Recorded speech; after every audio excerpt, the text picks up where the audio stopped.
heartbroken, and I hope I can get these words out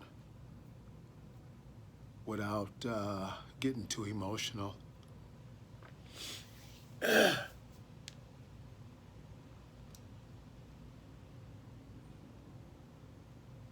been standing upright now almost 58 years. And, the way I was raised old school, meaning if you figure my parents were born in the 40s, the early 40s, and their parents were born somewhere in the 20s, if not the teens. And that pretty much takes you all the way back, to slavery, the straight up black and white issues of this country. And, to go through life as a little black boy, as a teenage black boy, as a black young man, as a black man in his 30s and 40s to a full-grown man in his 50s.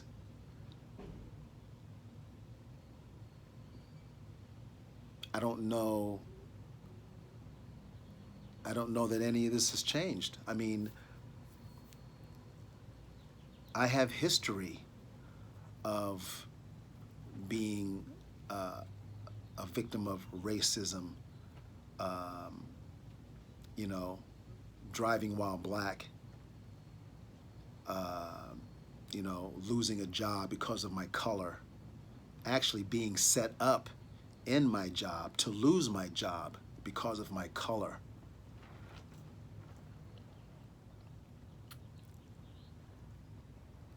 I actually joined the Marine Corps when I was 17. That was my escape from home because of that old school raising, and me being the oldest of four. I got a lot of it. And yeah, for a long time in my young life, I was angry. Why? Because I didn't know my dad. I can remember seeing him a few times, but I never really knew my dad. And as I've gotten older and learned more things about him, a pretty put together dude. Like everybody, he has his issues, but to hear what he was made of, and this not saying all of it was good, but to know that I come from something that's got some substance in certain areas. Grew up a little bit with my grandfather, one of the first black Marines, and his heavy hand in rearing. He didn't really say much, and maybe that's because of the war and what his job was. And I'm pretty sure if you're in that situation and you have to kill people, it doesn't leave too much for conversation in your life after that.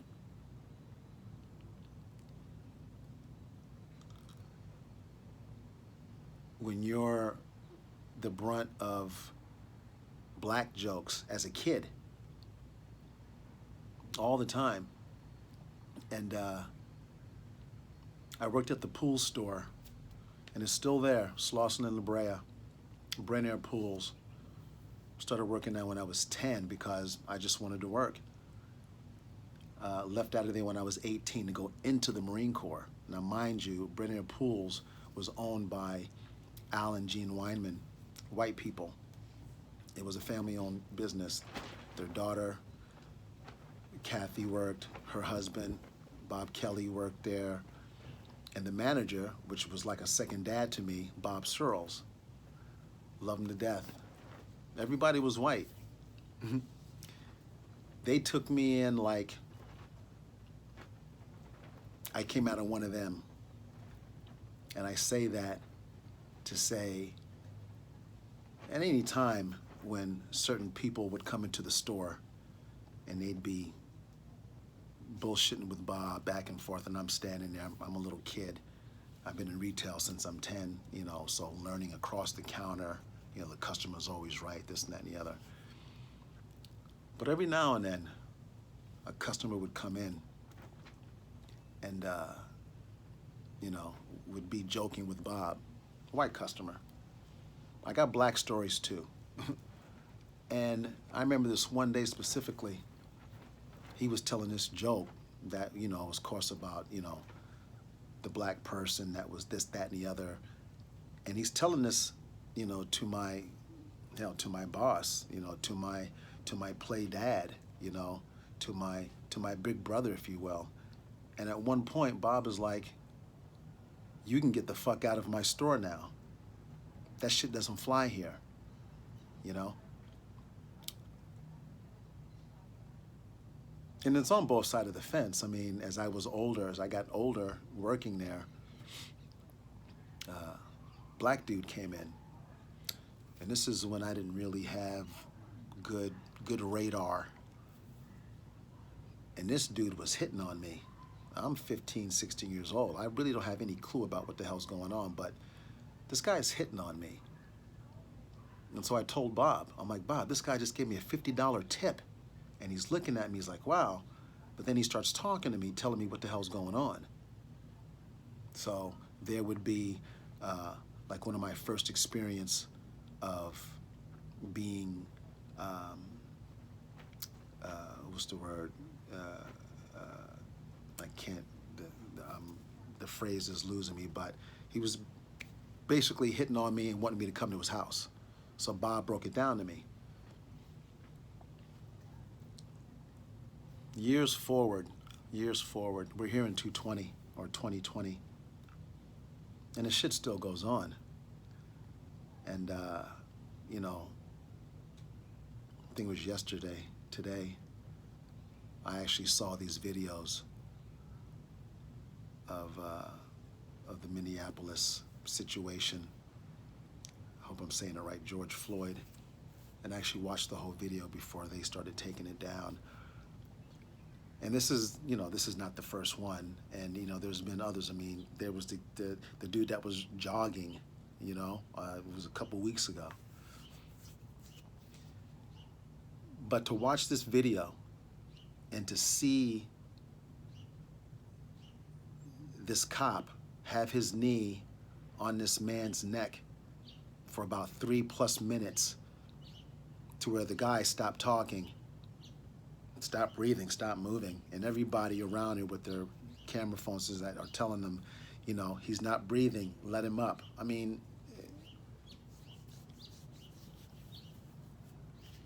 I'm mad. I'm mad. I'm not an angry black man. I'm a black man that's got some structure in his life, doesn't go around hating people, white, black, red, yellow, pink skin. No, I wasn't taught that. But living around it, something else. Being in the Marine Corps, being in boot camp, you can only imagine what I heard. And I went in '81. So this is not too far along after Vietnam has been cleared and done. You know, I'm probably like one of the last herds going into boot camp in the Marine Corps at '81, where they were still teaching Vietnam tactics. You know, as opposed now it's all different because it's a different enemy. It's like a Vietnam times 1,000. So dealt with it in the Marine Corps. Dealt with the racism in the Marine Corps. And I don't know what you call it when, you know, it's from white people, it's from black people. I watched all of it, you know, or I experienced all of it. It's one of the reasons why I got out, because the government's got too much power, too much control. But to see this video, you know, what do? You know, we're not supposed to retaliate with racism and killing and stuff like that. You know, we're supposed to be peaceful and so on, so and so, and this, that, and the other. It really puts a spin on Malcolm X and Martin Luther King. It really puts a good spin on that, because they were for the same thing, but just in different ways, you know.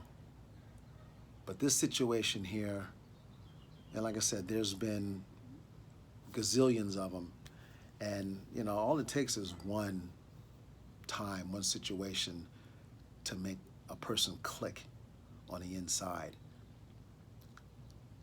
And to see the demeanor of this cop that had his knee on this man's neck, and the other cop that was basically standing guard as he was doing this until the man stopped talking, stopped breathing.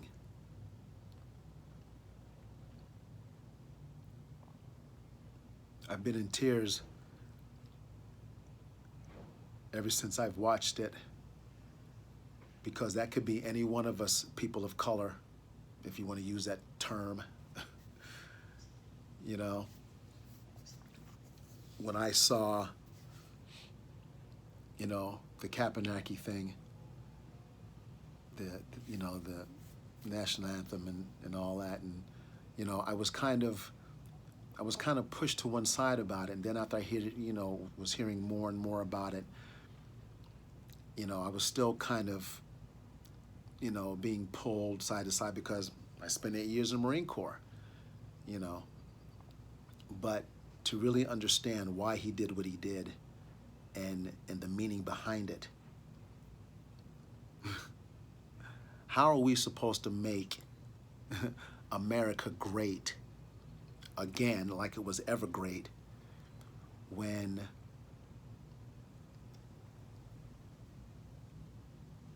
men aren't created equal? It says in the Constitution, men are created equal. No, we're not. No, we're not. Those men in that room that wrote that piece of paper, I think that's all they were talking about, was them in that room, not every man standing upright in the country. No. No, it wasn't that.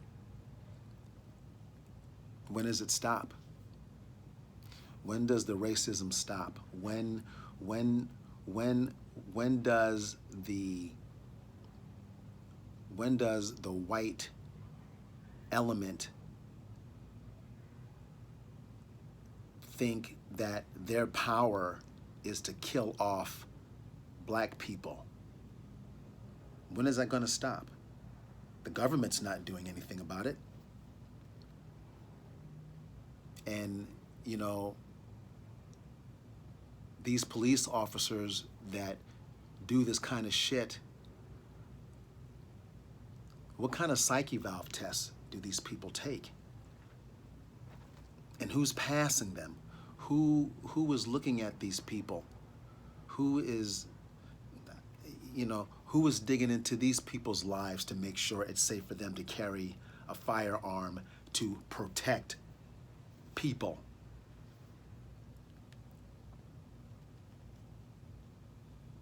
People are so surprised on the anger of these people in Minneapolis. Really? You're surprised that they're getting mad and they're starting to hate? You're surprised? Really? I mean, hell, we know that you beat an animal too much, the animal is going to come after you. I mean, it's nature, or die trying, because you've pushed them into a corner. You've given them no options.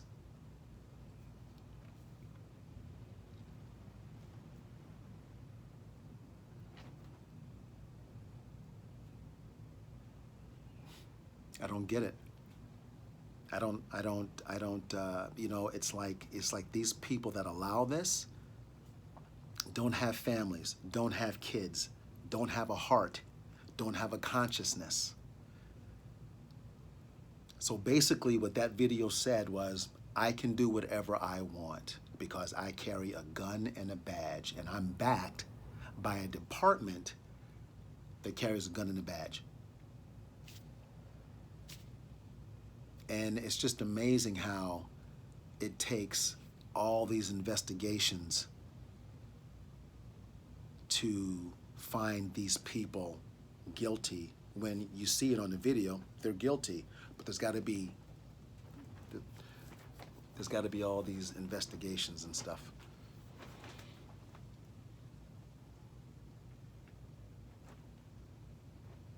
How do you have a belief in a system that isn't fair? How are we supposed to make America great? And I'm not even going to put the word again, because when was it ever great? If people came over to this country and took the land from the natives that were here. What does that say? It's like this place was set up for failure way back in the beginning. That's crazy. How does it end? How does it end? You push people so far, and you know, other countries, they just go fucking crazy. Their protests aren't peaceful. You know. And here, because we're in America, you know, we believe, most of us, we believe in doing the right thing, because we believe that doing the right thing is supposed to make things better. It's supposed to move us along in the right direction. It's supposed to show that we have compassion, that we have love for our fellow man. But it's not being exercised. It's not being exercised. Not one bit.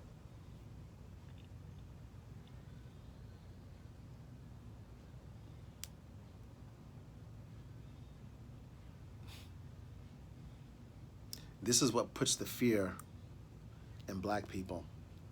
It's stuff like this. Stuff that we saw videoed.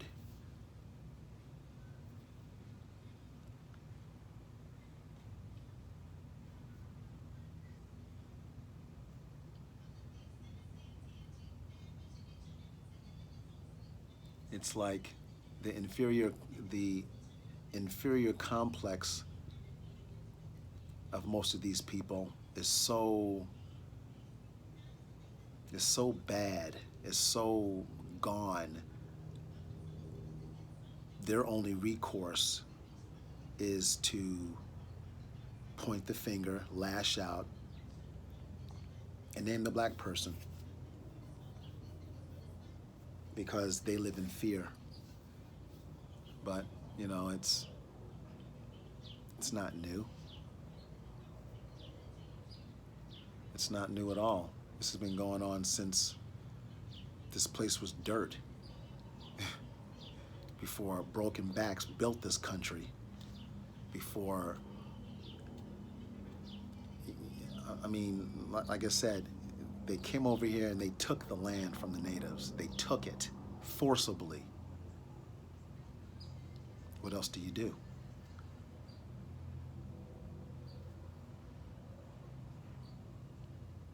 And the thing that really baffles me is, it's like no one's thinking that at one point people are really going to retaliate. No one's thinking about that.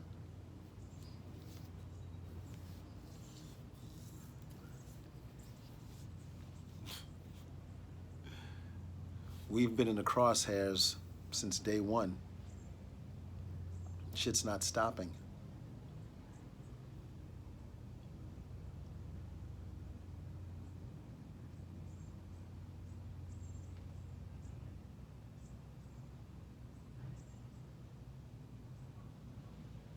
And the kids that are growing up in all of this right now, they're seeing it. Are their parents giving them a talking to get them to understand how wrong this is? Or is all of this just being perpetuated? Don't know. I guess we'll only know if some of us are alive long enough to see what happens in another 20 plus years. See how this place is. I feel for this man's family. I mean, I've been in tears all afternoon, all morning, because that could be any one of us black people.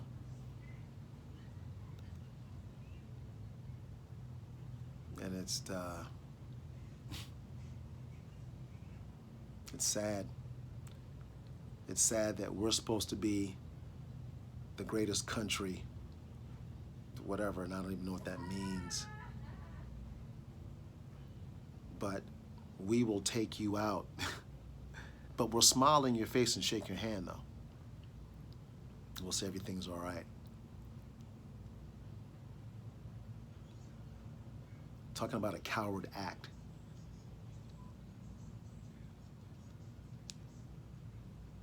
You know, at least gangs, they have a code. They have a family, and they live by that. I think it's gotten a little bit better now than it was. I've been in California almost 48 years. Yeah, all that's changed a little bit. But, you know, at least you understand their code. This other stuff that we live in, that we live around, you don't understand it. You can't understand it because they change the playbook every chance they get, or they change the playbook anytime they want.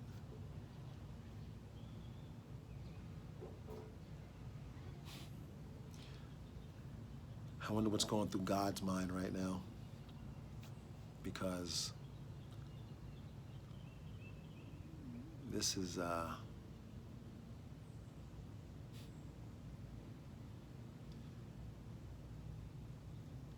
don't know if God intended this to be this way. I don't know. I believe in God. I fear God. I fear not having faith.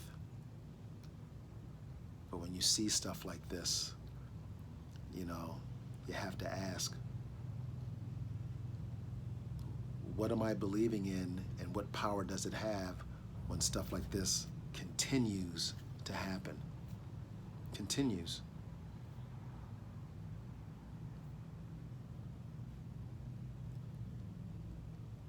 I don't know how these people sleep at night, or their families, or their kinfolk, or whatever.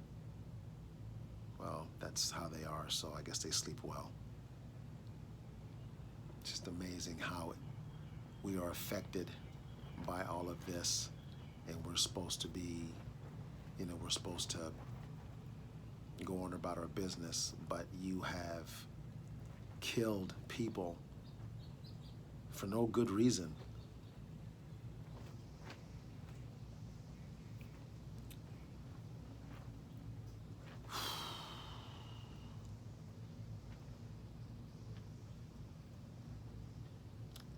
Anyway, that's all I got. Peace out.